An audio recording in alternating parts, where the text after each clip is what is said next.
கண்டிப்பா என்ன பண்ணணும்னா வீட்டுல அன்னதானம் போடணும். கண்டிப்பா அன்னைக்கு வீட்டுல உருளி வைக்கணும்.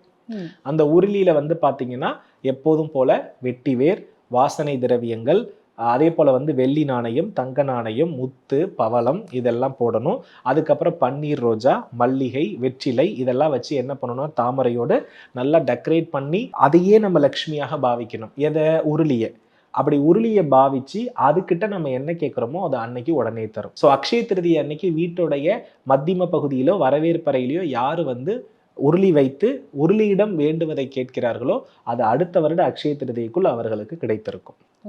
அப்ப என்னன்னா இந்த இந்த ஒரு விஷயமும் ஒரு பிளஸ். அப்போ அக்ஷய திருதினா ஒரே ஒரு விஷயம், சூரியர் சந்திரர் வலுப்பெற்று இருக்கிற நாள்ல தான் என்ன நடக்கும் அப்படின்னா நம்மளுடைய முன்னோர்களுடைய ஃபுல் பிளஸ்டு கிடைக்கும். இப்போ இந்த டைம்ல எந்த ஒரு கோவில் தேரோட்டம் நடக்கும்னா சித்திரை திருவிழா, மதுரை எல்லா ஊர்களிலுமே நடக்கும். இந்த டைம்ல இந்த தேரை வடம் பிடிச்சு இழுத்தா இந்த சூரியர் சந்திரருடைய அனுகிரகமும் கிடைக்கும். அப்ப குழந்தை பேர் இல்லாதவர்கள், பிதிர்தோஷம் இருப்பவர்கள் இதை நீங்க ஃபாலோ பண்ணலாம்.